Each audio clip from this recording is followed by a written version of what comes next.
following podcast contains spoilers for Psycho 1960, Insidious, FNAF 1 and 2, The Conjuring, Fragile Dreams, Us, Over the Garden Wall, The Last of Us, Resident Evil 4, and The Grudge.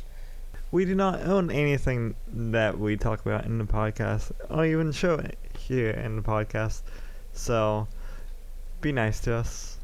All rights reserved to the original owners. Now on with the show.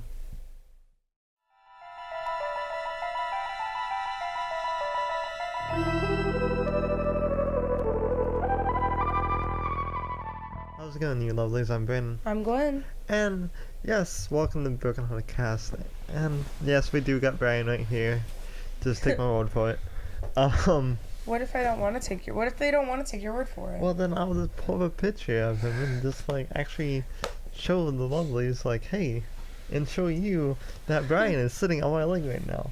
I refuse to believe even though I can see it. To the October podcast, where it's going to be all audio-based.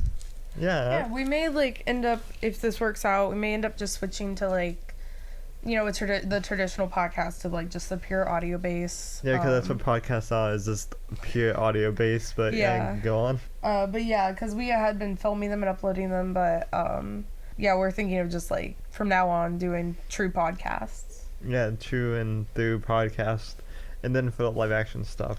Yeah, for To the Power, we're obviously gonna still do, video-based, because, it'd be kind of nasty, hearing us eat food. Yeah, we're eating... Hi, guys, we're drinking strange soda today. Oh, sorry, you can't see any of it. Oh, what's that? We're gonna be making this cool craft, this cool Lego set. Too bad you can't see any of it. Yeah, it's gonna be this pure ASMR. Just Lego ASMR.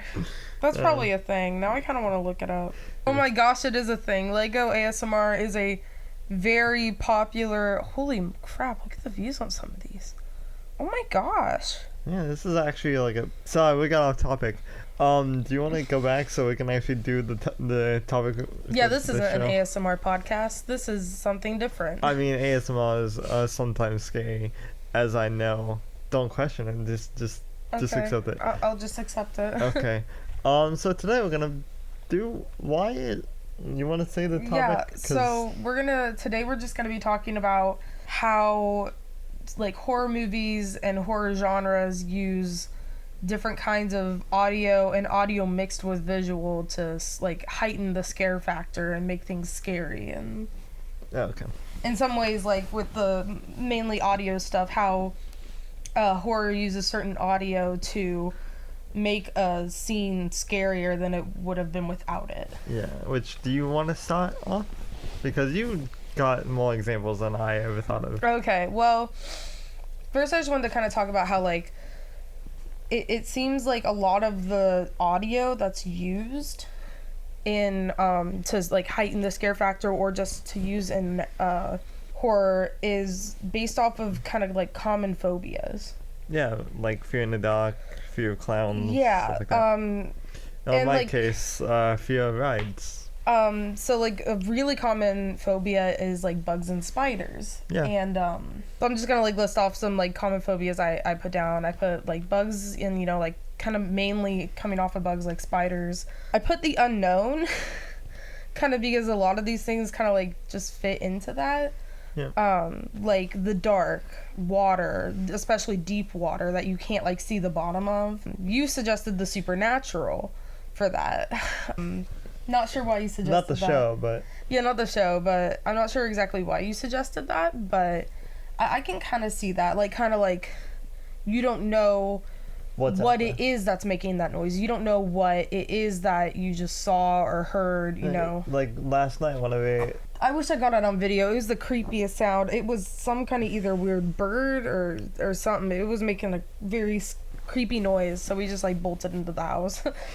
Yeah, it sounded like a woman or a child singing or screaming. No, it almost sounded like a bird, an animal call. But yeah, it sounded more like a whistle though. Yeah, almost. It almost sounded like a whistle, which is why I said a bird call, because some birds can make the most unnatural, creepy. Well, I mean, it's natural because it's from a bird, but you know what I mean. It sounds so unnatural and it puts you on edge, kind of thing. So do you want to go? But yeah, the rest of the like common phobias we used was heights, especially like theme park rides, planes, and a very big one that goes along kind of with the dark is isolation. Humans were made kind of like to be pack animals. Yeah. Like we were made to not be isolated. It's been proven that if you isolate a person, they don't really deal with it that well. But yeah. So I'm going to kind of let you take over with a bit of this part, kind of talking. Okay, so I'm going to let you do a lot of like the technical talking on this part because I don't know really like how film does this. I just know that it does do this. Okay. Kind of like how horror will play on those phobias through like visual camera work. Yeah. Usually paired with a type of audio Right. to enhance that camera work. Yeah, like how in old Hitchcock films, to get that, I won't say bleeding effect, but kind of bleeding effect, I guess you can call it that, where the person's face would get bigger and the environment around it will seem like that it's getting smaller and smaller, or like kind of. Yeah, I kind of see what you mean. You can put an example up here Yeah. for the people watching this. If this ever gets like uploaded on just an audio format, then that's sorry. But it's like that really stereotypical trope of like a person, like the camera zooming in on the person's face and the whole background is kind of like Yeah. So yeah, Makes and it way bigger. you told me how they do that, and I think it's really cool. So do you want to explain how they do that? Okay, so how they do that, like those particular scenes, is that they put the camera on a dolly. Dolly is just a movable tripod, and they'll quickly rush towards the actor, but as they're doing it, they zoom out on the camera to get that effect. Yeah, I think that's really cool. We could even, if we can't find like I was thinking we could even They do make our own example of it if we Yeah. have time. I mean, it's in every single Hitchcock movie, so you can Yeah. easily find it. So yeah, but a lot of times what I've noticed when they do that camera trick, it also is kind of used, I feel, to make the whole stretching hallway effect. Like, Yeah. it makes it feel like the hallway is much, or the room is much longer than it actually is. Yes. What they usually seem to pair with that, I've found, is like a violin noise going from a higher pitch to a lower pitch. Oh, like how in Insidious they do types of music with different demons and like different Yeah. environments. Like with from Insidious, what they do is they pair Tiptoe Through the Window with the main demon of the movie.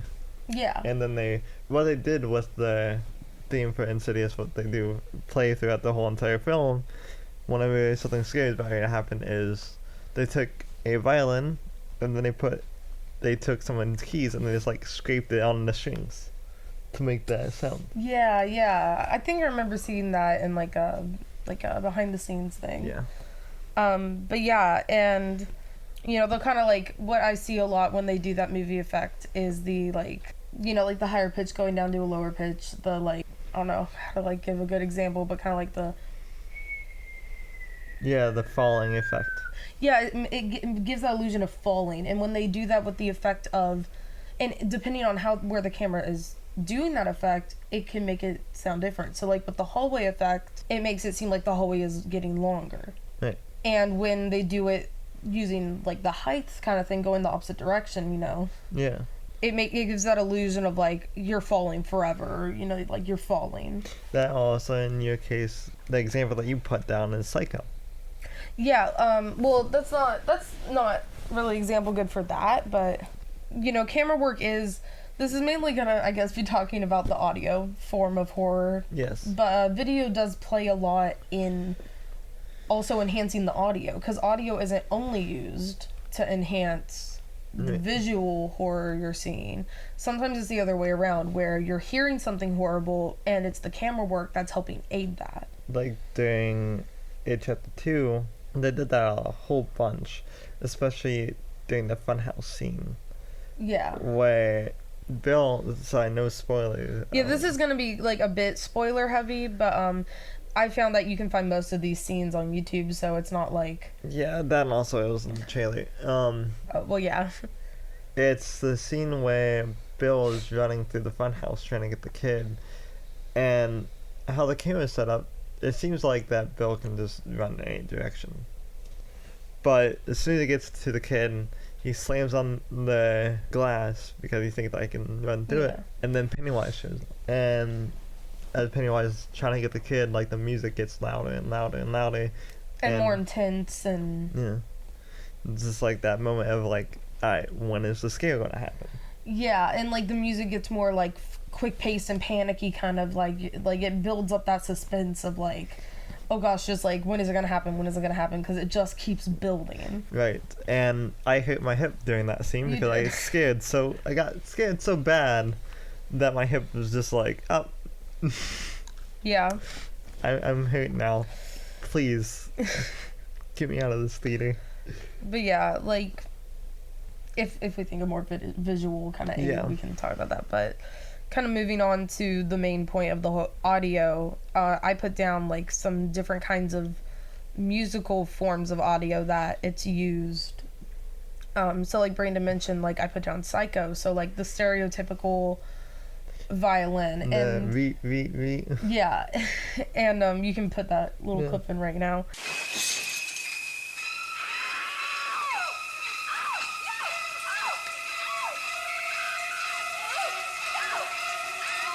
I kind of wanted to talk about why I think violin is used in horror a lot. Because it's really creepy. It's not that it's creepy. It's the reason why it's creepy, I feel, is because the violin, if I remember correctly, like it's been kind of like known as being the closest musical instrument to the human voice. Yeah. So I think that's why like the very shrill violin sound is used a lot in horror, is because Oh, I just thought about one. It's played on the E string or the A string, which is two of the most highest. yeah. I broke my E string right after getting my violin. It's very easy to break. It's so, It is. I went in and the lady's just like, it's $2 to fix it. Here's the string. I'll fix it for you. Everybody breaks the E string. Don't worry about it, sweetheart. But it's just, it sounds like a woman screaming. Yeah. And I think that's why Especially the if Psycho went, you know, Yeah. it sounds The like, shower scene, yes. yes. The only shower scene that you can actually drop the soap in. Yeah. Stop.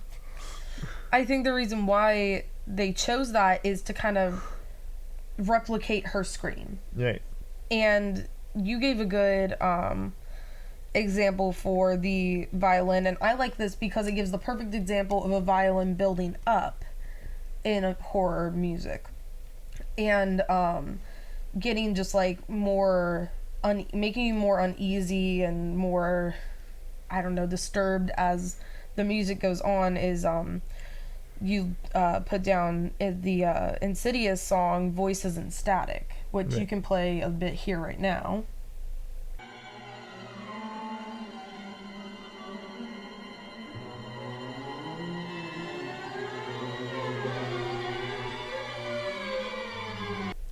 But yeah, that I thought was just like a perfect. I'm glad you told me about that, because I was trying to find something that was that, because I knew horror movies use that tactic all the time. But I'm glad I did finally find it. You helped me do that. Thank you so much. Oh, you're welcome. But yeah, do you remember what it sounds like?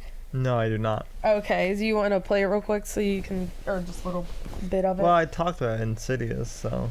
Well, I don't yeah, really but. need a- Okay, so another thing I love about that song, and like how it fits so well with horror, is the way the violin builds up. There's multiple violins and like string instruments of the violin family being played. You can hear a very low, I'm guessing cello, in the background, kind of also building up. And you can hear like the very, very high violin, you know, just kind of humming, getting louder and more intense. But then the main thing you hear is a violin, and what they're doing, if I can kind of give this example right, is they're like pushing the bow forward and then pulling it back to kind of give a wavy sound. Then also they're putting more creepy. pressure on one side than the other. Yes, and that is so creepy, and I love it. I love just like how they were able to get that uneasy, unnatural effect. That whole song, just about, is all just violin, if I remember, or it's string instrument, which I just really liked that and how they did that.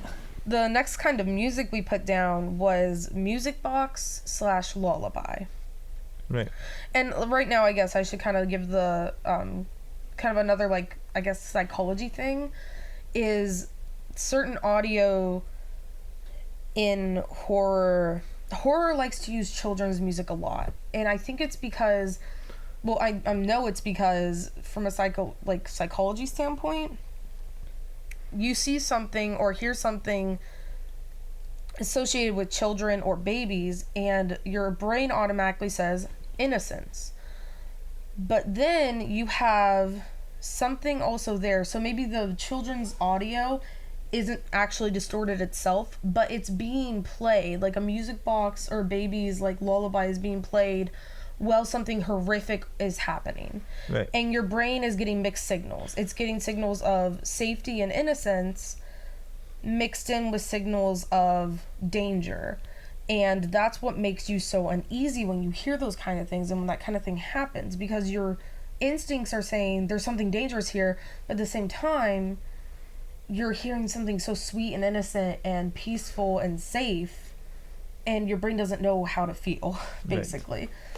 Right. But yeah, that mainly goes into the whole music box and lullaby thing. I put down the music box from the first FNAF game because I was too lazy to look up the marionettes theme. The marionette. Yeah, I know it's also well, both of them creepy.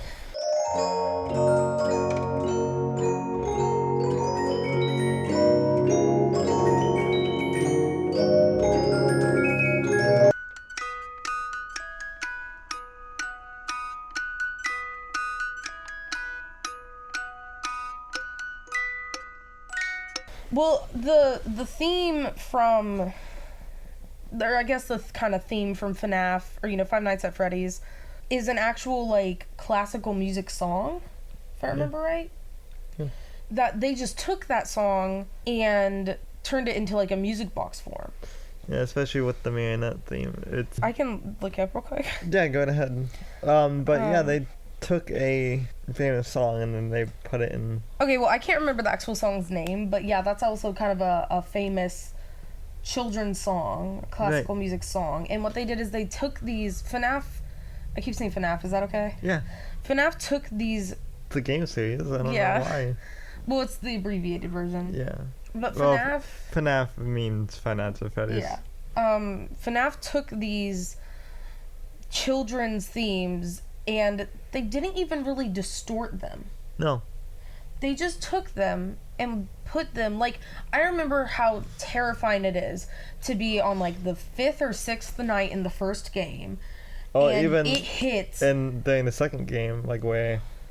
Or yeah, but like, when the power gets shut off and it all goes quiet, and then you start hearing Freddy's theme start playing, and you're sitting there and you see this thing that's about to kill you and rip you to shreds and like just do very serious harm to you, but you're hearing a lullaby. You're hearing a children's song, and it's that thing of like your signals to your brain are getting all mixed up, and it's just wrong. And they did that so perfectly, and I think that's why the games were as scary as they were, really. Yeah, as far as cringy as those games were, like, they were good at the very time, but I'm just saying, like, the more, like, it went forward, the cringier it got.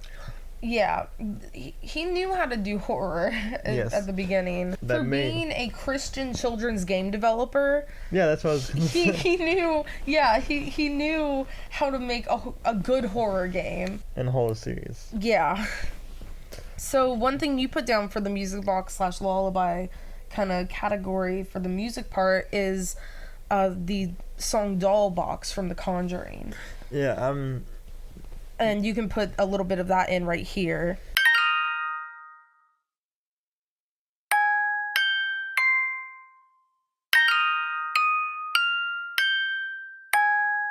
Yeah, I'm referencing. I want to reference two things from The Conjuring. You don't have to play it because I know what it is. From The Conjuring, during the first movie and also throughout the series, because it became a staple point song, where Lorraine is looking at the doll box and the creepy song as she cranks it up and looks at it, like looks in the mirror to like try to see the spirit. You know that a scare is about ready to happen, but because of the doll box song, it forces you, quote unquote, to relax and to lower your Yes, defenses. because it makes you think of something innocent and sweet. I'm just gonna play that for myself. Another thing, I forgot how that scene went exactly. I kind of remembered it, but just now hearing even just that little bit of the song, just so I could remember, something I love about that is how the music of the doll box, it sounds like a wind-up musical box. Like it's the timing of the notes isn't right, you know? Right. Like there's big empty gaps, which when you know a jump scare is about to happen, You don't know when. there's these big long gaps. Yeah. And you don't know, is the jump scare about to happen or is the calming music about to continue to play? So that also is a good way they did that to help like build suspense and fear. They also in did the that viewers. in The Conjuring 2, where during the scene where the Cooking Man comes out, like you hear the story of the Cooking Man like off in the distance. But yeah, the thing about the Cooking Man from the Conjuring 2 is you hear off in the hall, like distance, like the very end of the hallway. Yeah.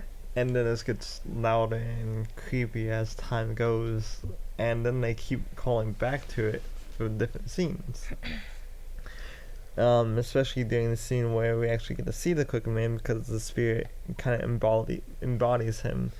Without getting any spoilers, there's a scene where one of the children, I think it's the girl that's actually being affected the most, she will, like, it's the middle of the night, everybody else is asleep, and all you do is just follow her around the house, and you hear the Cooking Man song like in the backyard, even though it's not their house. They want to go live across the street until Ed and Lorraine can actually deal with the spirit. Yeah. So she's wandering through the house, like you hear it in the background, and it just gets louder and louder until the scare comes, where we actually see the embodiment of Cooking Man. I haven't seen, I don't remember, I think I've seen The Conjuring 2, but it's been a really long time. I try watching the Conjuring series and Insidious series at least once a year, so. Yeah. But yeah, that's really good. And so the final kind of category we put down was piano and how piano's used. Piano. Yeah. The example I would like to give is the audio or song, whatever you want to call it, from Fragile Dreams. Oh, I don't remember the full title name. It's something to deal with the moon. From Fragile Dreams, there's this song that'll play when certain enemies show up. And just to kind of give a little bit of background, there's the game is basically set up where this big virus thing was released out and only a few people were immune. Everyone else is dead and gone. You play as like I'd say he's like 15, 16-year-old boy who is one of the people who's immune, and he just buried the man he calls his grandpa. Is he Goku? No.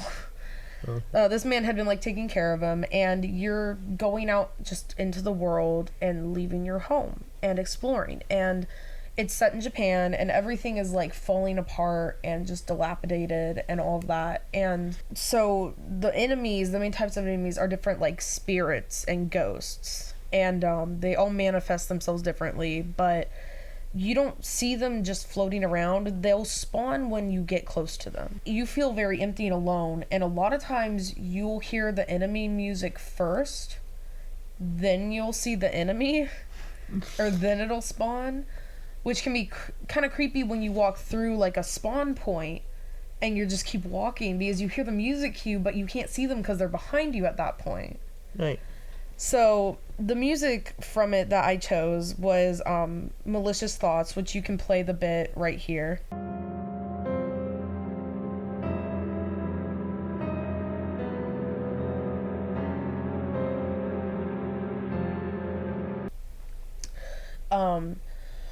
there's something about the way the piano plays. Yeah, the way, like, because the music starts out with, like, I'd say that's like 3 different keys being played just over and over again, and it kind of almost gives like a swarming effect. Like there's a swarm of something coming after you. Right. And then they start on top of that playing a couple other keys slowly going down and lower. And as the song goes on, they do bring in a violin to kind of enhance that creepiness. But it mainly consists, the part we're mainly going to play is the very beginning. It's just, ooh.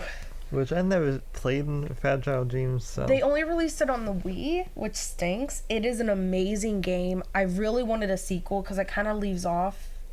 The cliffhanger? A little bit. Like, a lot of things get concluded, but it leaves you still with a lot of questions about the story. I really like how they were able to use that... Oh, that has a term, like, decreasing note, where, like, it gets, like... It has that stair-step sound, like you're going down. That thing we discussed earlier with the violin where it sounds like you're falling. Yeah, they kind of horror is also able to achieve that through piano, not just through the violin. Right. And the example you gave was, I'm gonna butcher this, Pas de Deux from Us, which is the Us meme song. Yeah. You can play the little bit here.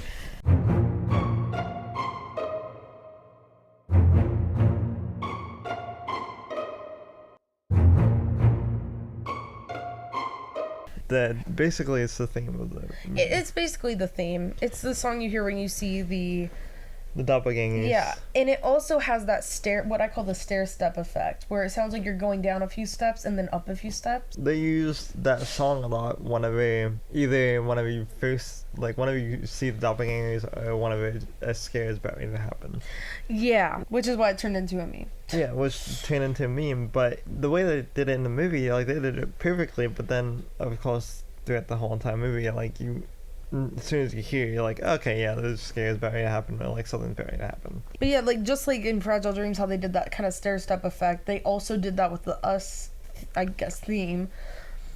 But instead of just going down, it sounds like is if a staircase was each key on the piano, and they go down a few steps, and then they jump up a few steps. Right.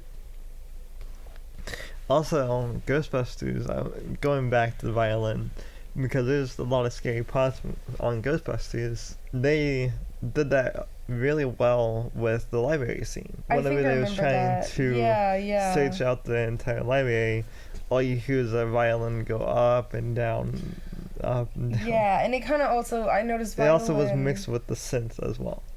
Yeah, violin is used a lot with synth. Like, I was trying to find some examples from the It movies, the new ones.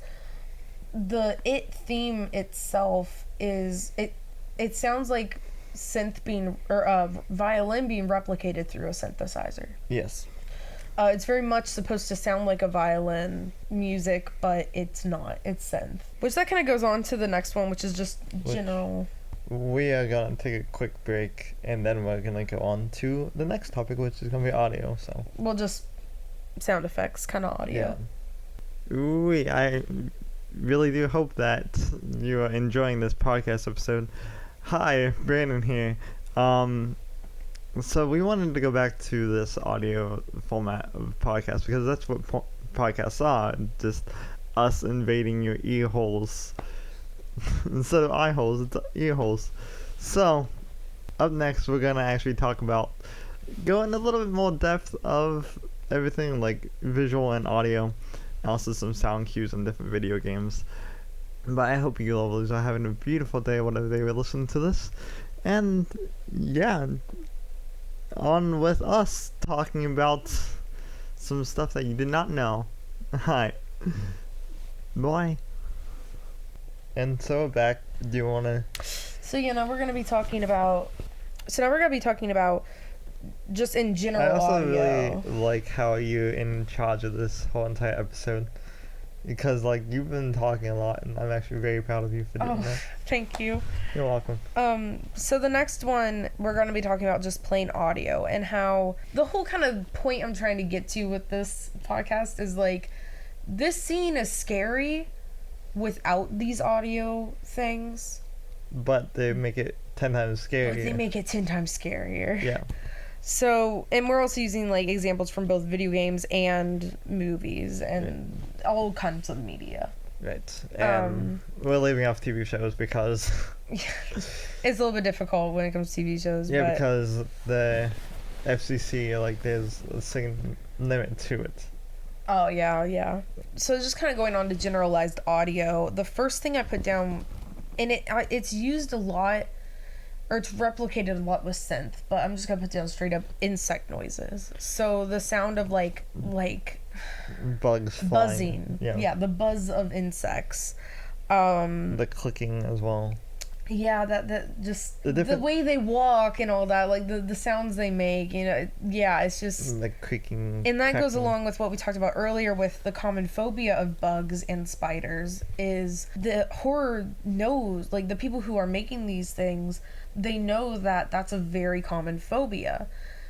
And that also kind of goes into psychology of people have a fear of bugs for a reason. Right. Like they don't like them on them or anything like that.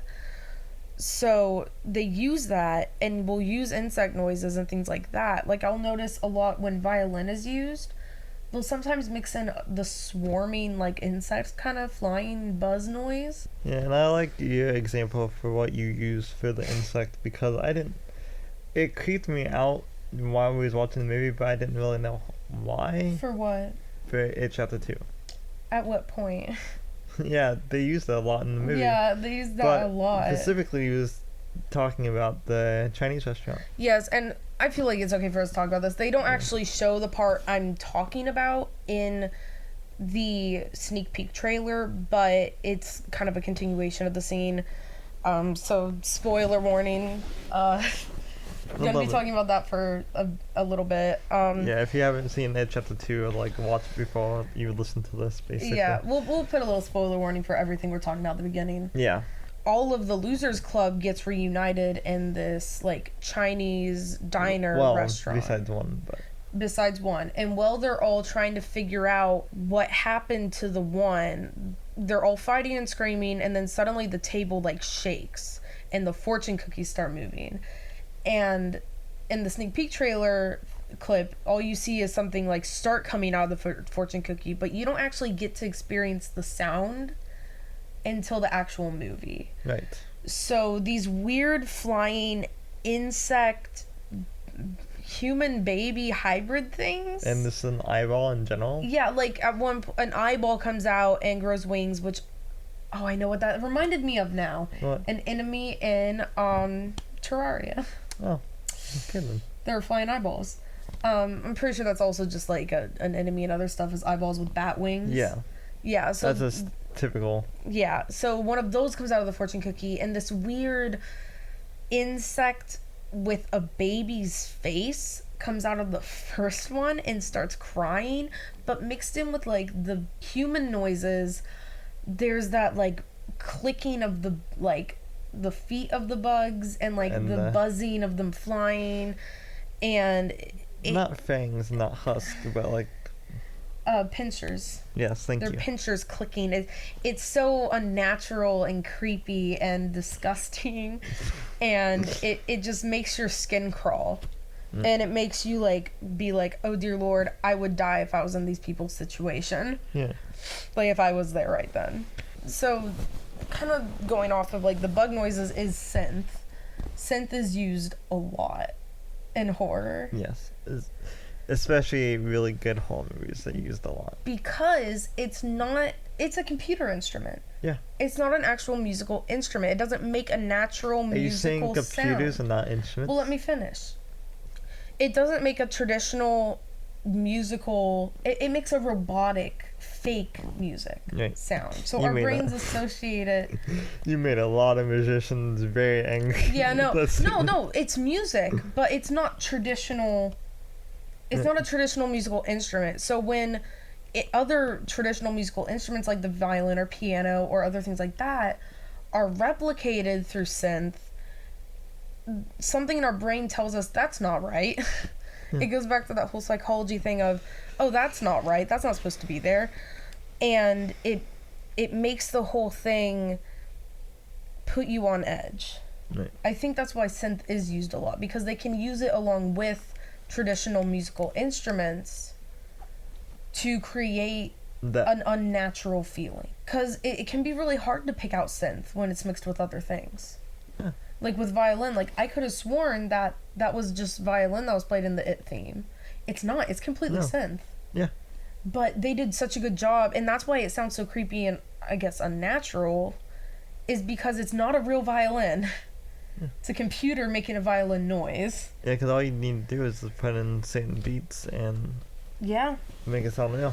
Yeah, and do you want to go off of that at all? No, No? no, I'm good. Am I covering everything? Yeah, you are. I want to talk about the last topic that we.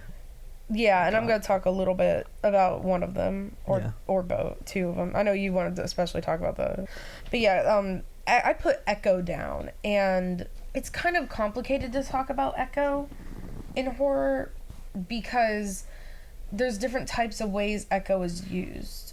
Yes. Sometimes it's not an actual echo, it's just a combination of musical instruments to create the illusion of an echo. But the whole reason, like, echoing and that kind of sound effect added onto things in horror scares us so much and can add to that fear factor is because of the isolation fear.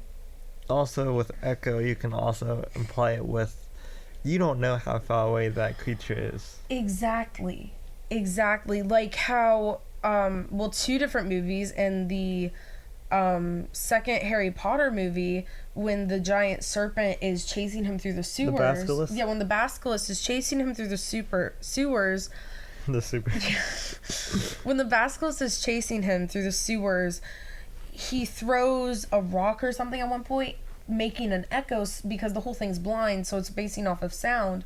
But also he can hear it and kind of see its shadow, but he doesn't know how far away it actually is. Right. And Harry Potter used that a lot in a lot of his movies. In the castle, when they'd be trying to sneak around and stuff, where you would hear echoing off in the distance, and you don't know, is that person about to turn the corner? Or is it going to be another 5 to 10 minutes before they turn the corner and see you? Right. So yeah, like, you use the example of you don't know how far away that thing is. Well, also, kind of going off of that with the whole isolation thing, I think It Chapter 2 used this when somebody was just in, like, a black abyss, just walking around. Or also, a good example would be the kind of, I guess, psychic world in, Insidious? no, in Stranger Things, when Elle taps out. Yeah, She's in just this completely black abyss. she's in the fairly from Insidious, but go on. Well, yeah. And if I remember right, it has a bit of echo in it. Yeah. It does. And they use that to kind of show that, like, there's nothing for miles or forever. And it gives that, like, more isolating, claustrophobic feeling. Yeah, because specifically with Stranger Things, Elle can only see that one thing that she's trying to focus on, and nothing And if else. she can't focus on that thing at the moment, she's just stuck in that black abyss alone. And it's scary because it's that isolation. You're alone. But yeah, I like how echo is used a lot in both the isolation and the fear of the unknown. So right there, echo's used in both fears, and two different fears, to play on them and make you feel even more uncomfortable. Because any scene where a person, like any scene with Elle walking through that black abyss, it's creepy already, but it's even creepier adding the echo of her footsteps or the That echo of her also- voice when she calls out. With Over the Garden Wall, which is a 10-part TV series about two boys walking through the unknown, helping people and everything else like that. They're being chased by what is known as the Beast. Yeah. And you hear the piano music in the background. You hear it even echoing.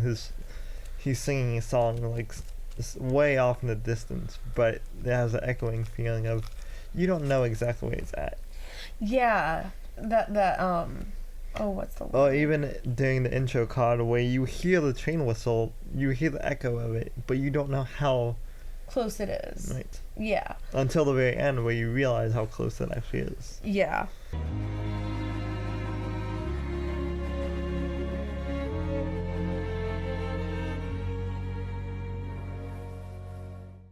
So yeah, I just like how I feel like Echo can be and kind of is the most underappreciated aspect in audio and horror. A lot of people don't really think about how much it affects a scene, how much just that little echo affects the scene. Because it's that fear of isolation, and that's basically just the summary of all the fears that you listed, is the fear of isolation. Yeah. And going on off from that, The last thing is, well, are you gonna talk about the last one? yeah, I am. Oh, okay. I was just gonna kind of Because, start it out. I wasn't gonna give examples, but it's the unnatural breathing, or just unnatural bodily noises. right? And going off of Echo, I wanted to bring up the point, the creature from, well, one of the creatures from The Last of Us, called clickers. They are, Appropriately named. yes, You can put in they are, a bit right now. yeah.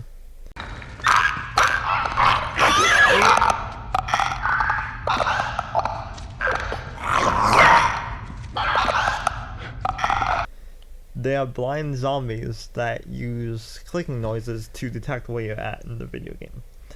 Okay. So like when you can be like making so much noises and like everything else like that, but it's like for a split second, as long as you hear it, it invokes fear of the player. It invokes like, I have to be quiet, Yeah. otherwise they're gonna rip me a new one, basically. Yeah. It really strikes that fear because, you know, whenever you're playing a video game, like especially a game like that, you don't think about, oh, I have to be quiet during the scene because a zombie is like right around the corner or like down the hall or something like that. But with clickers, they did it so beautifully crafted where like you have to be quiet, you have to sneak around instead of like running up on different zombies and killing them, basically. Which that kind of reminds me of the crying witches in Left 4 Dead 2. They're that one type of zombie that they won't come after you unless you bug them. But the second you're running through a map just killing zombies willy-nilly, the second you start hearing that crying, you immediately just have to sneak.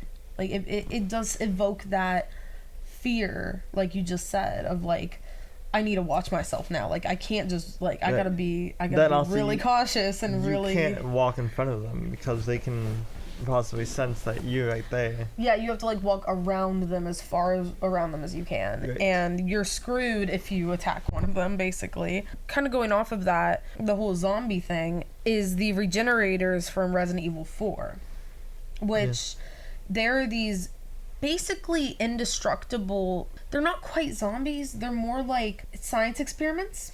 Oh, okay. They Cool. have the parasite that is the kind of zombie parasite that's in the game.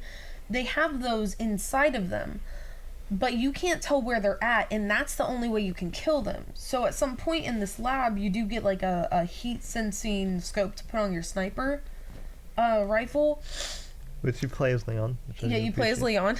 Leon, which I love. Leon always having to deal with the indestructible villains like Mr. X from Yep. Resident Evil 2.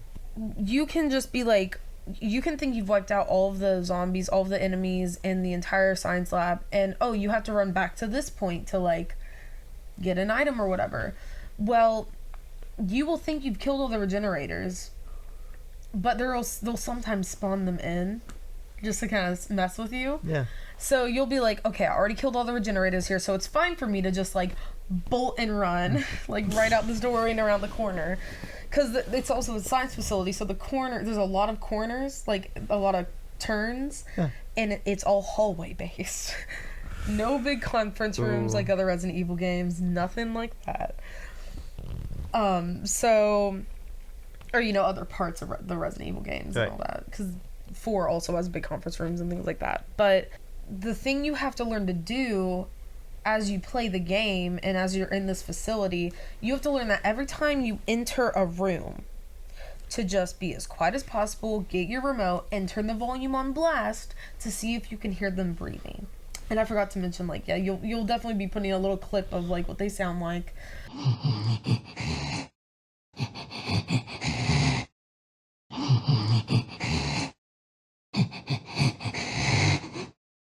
But I remember getting jump scared because there's this point where there's a doorway and the turn is like almost immediately after you get out of the doorway, and they spawn a regenerator right on your blind spot of the turn. So you'll just be like cruising on through the lab, and you'll go and immediately turn the corner, and there he is, just standing there ready to give you a nice lovely hug. Yeah.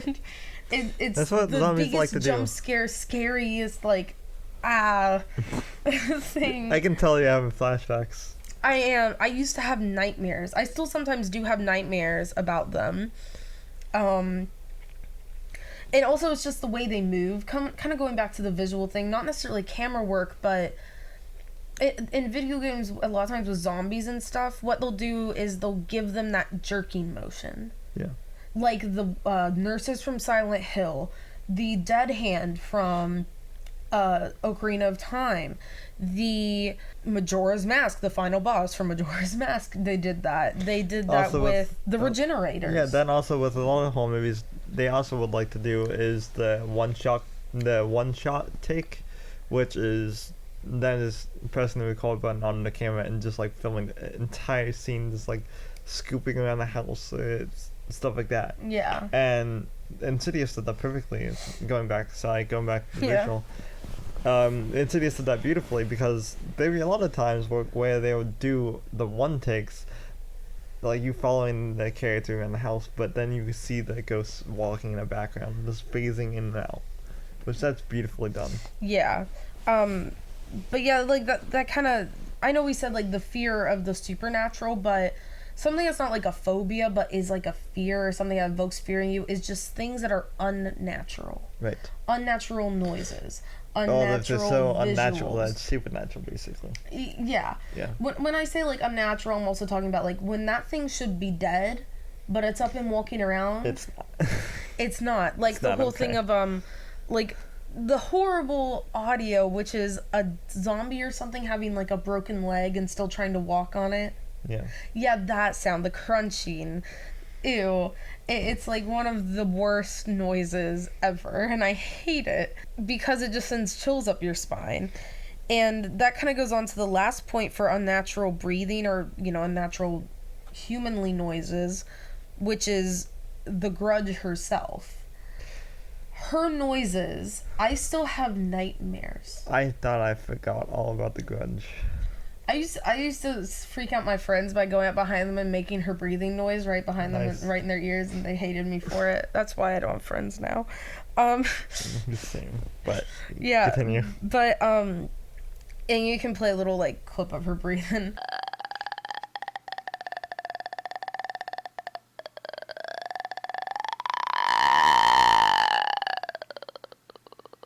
And it's once kind of spoilers. We're gonna just Yeah, go ahead. But when you find out how she died, how it was her falling, and basically her neck got snapped, kind of crushing her breathing tube, and that's why the breathing is so strained. And because that's another thing, I think the reason why unnatural breathing is scary to us is because it makes us think of death. Yeah. Like that thing is whatever's Because breathing death that is way. the most unknown thing to us. Yeah. Which freaks us Because out the if most. especially if you don't belong to any religion that deals with the afterlife, there's nothing after death. So why that's is that scary. thing making noise? Yeah, like, so especially like if I've had to sadly witness a lot of elderly relatives in hospital settings, and they dealt with breathing problems, and you hear that strained breathing, and it's very heartbreaking and sad because you can tell they're getting close to dying, but they're still holding on for life. Right.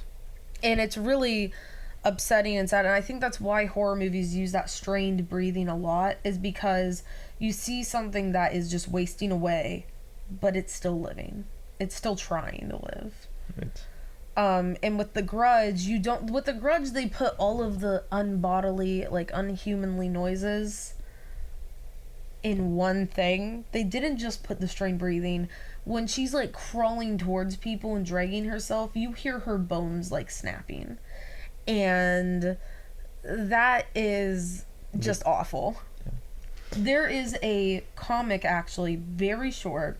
It's like an interactive comic online. A couple YouTubers read it for a video, but you're in Japan and you see this woman wearing like a robe and pajamas, just walking through the park, and you're on your way home like from late night studying, and you're asking her if she's okay, and you can hear her like muttering, and then you notice that like she's dead. Yeah. Oh, I know. Yeah.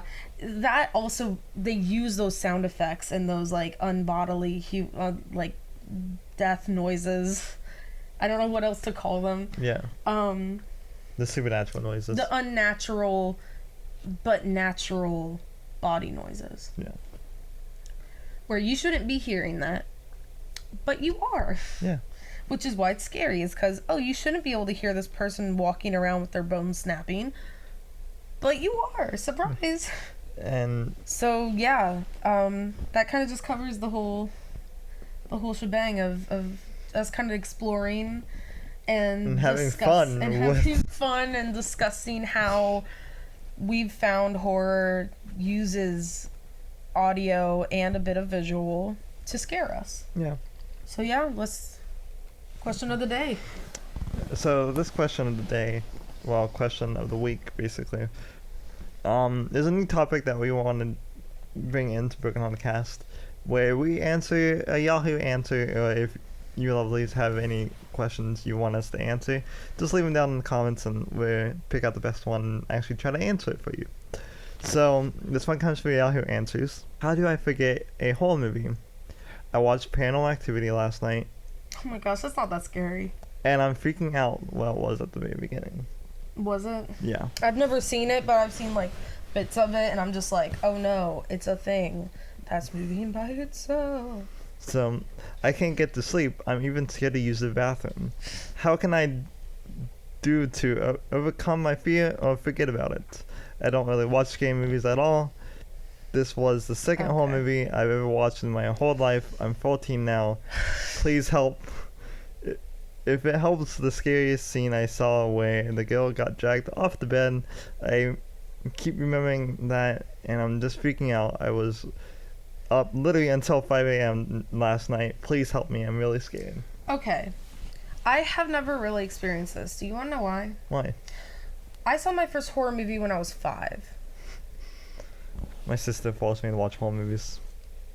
I wasn't forced to. What my aunt and uncle would do is they would kind of like screen. Lucky. They would screen horror movies because their kids want to watch horror movies with them. So they would screen horror movies, find inappropriate scenes for them at that time. You know, skip forward them. Basically, the night before they would watch the horror movies together, and then the next night they would watch it with the kids. Well, I'm like the baby of the family. There's only one cousin younger than me. So, well, I was 5. They're all like 7 through 10. So they're all like quite a few years older than me. So maybe it was an appropriate, thing for them to see when they were 10 years old or 8 years old. But little 5-year-old me, maybe it's not a good idea to show a preschooler It's Alive, or stuff like that. Or Children of the Corn. Yeah. I love Children of the Corn, actually. That didn't really scare me that much. My cousins would go out and sing the little anthem of it in their backyard, That's not creepy. like the little demon children we were. But yeah, so I never really experienced this. There's only a few times I did experience this, and the first time was with the movie I Am Legend, with how the mutant zombie things can crawl on the ceiling. Yeah. I have kind of a bit of backstory. I have severe vision problems. I have astigmatism, which I believe this is caused from the astigmatism. I can basically start hallucinating. My brain gets, because my eyes are not the same, my brain gets mixed signals of what it's seeing. Right. So it tries to complete the picture. So But it can't. Yeah, so it's just like, oh, so this is what you're seeing, but I'm not actually seeing that there. That's not actually there. So the same night I saw I Am Legend, I was trying to go to bed, and I kept seeing one of the zombies up on the corner of my bedroom wall or ceiling, and that freaked me out really bad. And it was one of those things where I couldn't go to sleep I think I fell asleep once it got light outside. But yeah, How did you overcome it though? that fear, Yeah. What's the best advice that you can give? Here's a few things. If you don't like watching if you like watching horror movies, but they're still a bit too scary for you, riff them. Yeah, that's what I do. You make fun of them like crazy. And yes, all your friends will hate you because they're trying to get scared. They're trying to have a good time, get scared. And here you are just pointing out all of the dumb things that are here. Like, I went with some people from church and, like, people from my youth group. We went to go see Ouija Origins.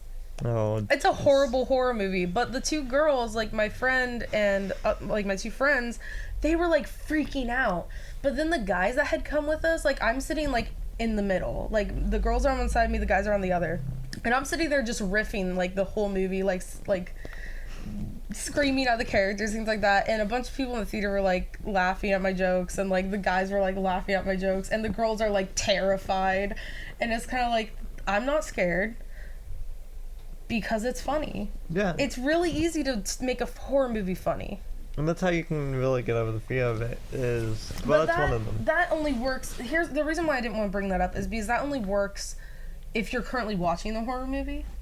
But afterwards. Afterwards, it's a bit harder to like. The best kind of example is the whole, what are they called? Boggarts from Harry Potter. How you say that spell to make them turn into something silly. Yes. You kind of have to do that in real life. If you're thinking about that scary thing happening, wouldn't it be hilarious if one of the characters, like, well, one of the characters, I don't know what Paranormal Activity is about, but, like, say, example, a ghost is pulling somebody off the bed. Wouldn't it be funny if one of the characters, like, ran in the room and, like, punched the ghost? Yeah. And started beating the ghost up? Or another ghost came in and started beating the ghost up? Oh, Like the ghost's mom comes in the room and goes, "What are you doing? I told you to stop messing Jerry, with this stop." family." And just starts beating and like gets her sandal off and starts smacking the ghost and like pulls him back. Wouldn't that be funny? Yeah. So that's what you do. You just have to like take this thing that scares you or is scaring you, and you have to like think of there's two ways you can do it. You can either think of a funny alternative, or you can think of what I kind of think of as an empowering alternative, where instead of you getting killed by this thing or attacked by this thing, you're in control, and you start attacking it, Right. and you defeat it and kill it. Not the actual it. Not the alien it, but unless you have a fear of Pennywise, then yeah. yeah, but that's a good way to take care of that fear. Which, do you have any good ways? Yeah, riffing it is a good example. Yeah. That, and also I wanted to use an example from it because I had a phobia of clowns like for the longest time, and so whenever it came out, my sister kind of dragged me to the movie and was just like, I have nobody else to watch it with, so can you please watch this with me? I'm like, okay, yeah, sure. I still had a fear of clowns, and as I was watching it, my sister left during the movie at the scariest part, and that literally scared me so bad that I don't really have a fear of clowns anymore. That's one way of doing it. Yeah. So, one of my examples that I would give to you lovelies is that if you have a fear of something, not going off the whole movie thing, but if you have a fear of something, watch a whole movie about it. And during the scariest scene, don't get up and leave it, don't close your eyes, and just watch it. Well, that may work for some people. Yeah, for some people. So that may not be the best thing for you, because we also don't want you always to go and get a panic attack or something. Yeah. So Watch at your own risk. yeah. So that's just one way, but like if you want to be a bit safer, yeah, the riffing way is also really good. Then also, the third can be the Bogart it. Yeah, like the maybe not necessarily is riffing ridiculous. it, but like saying Like with It Chapter 2, where Bill Skarsgård, the guy that plays Pennywise, sounded like Winnie the Pooh. yeah, that's like a funny thing looking back at it, is this like the way he sounds is like Winnie the Pooh, and now everybody is making jokes based off of it, and it's hilarious. Right. So now you can't watch that movie or even the first movie anymore, because all you're gonna hear is Winnie the Pooh whenever he talks. Yeah. Then also just look up memes about it. Yeah, Yeah. memes is a good way. Um, But yeah, yeah, I can't think of any more. Well, I probably have more, but you know, I'll probably put it in another episode. Yeah. So, but if you enjoyed this episode, high five button with your thumb. Leave a comment down below. Don't forget to hit that subscribe button. Also, don't forget to ring the bell Ding. to stay notified for uploading. And yeah, I hope you have a fantastic day while you're watching this. And sorry, not watching. Listening to this. Listening to this. I'm so used to watching this channel. Well, they may be watching. We'll have little clips and stuff go Yeah. up, so. Either way, if you're watching or listening to this, I hope you have a fantastic day either way. And no matter who you are, no matter what you do, love and respect yourself, also love and respect others, because that's what we need in this day and age. And yeah, next time working on the cast. Bye bye. Bye. I can't think of any other examples. Weird. Do you have